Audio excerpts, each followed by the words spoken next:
Cheers, everybody. Trying to bring you some positivity from the home studio here. Let's get to it. Dow Constantine, the King County executive, was on MSNBC last night, and listen to what he said about how encouraged he is with our numbers. We don't want to get too ahead of ourselves here, but there's clearly some good news in these numbers. We are not seeing the exponential growth that epidemiologists expect at this point. So he's saying the curve is not necessarily flattening, but it's better than epidemiologists predicted. Of course, a lot of that has to do with all of our social distancing measures and the stay-at-home order that was put into place to prevent us from going out and spreading any virus if we were infected. Speaking of moving around when you're not supposed to, take a look at this map that I'm calling the map of shame from the New York Times today. I don't know how they were able to pull this off, but it basically tracks where people have been moving the most in the country.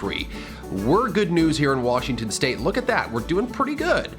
Come on, South Carolina. Come on, West Texas. You're way too red. Do your part. I will say a lot of other states are starting to lock down now, mostly in the South. Florida is another one, so that's good news for Florida. So that's going to shut down those spring breaks pretty quick.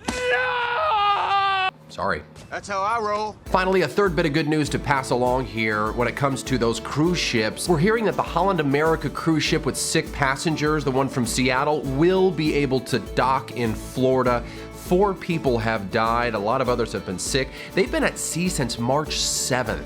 I couldn't even get out to sea for 7 minutes without likely getting sick. I talked to Seth Wayne. He's their marketing director. He's a friend of ours. He says you learn a lot about yourself when you're isolated alone for weeks and weeks on end. This morning, I asked all of you on social media, what do you miss the most right now during this outbreak? Seth wrote back and simply said, land. Feeling for you, feeling for all those cruise ship passengers. Hoping that gives you a daily dose of some good positive news out of all this coronavirus madness. We'll see you back here tomorrow. It's gonna be Friday.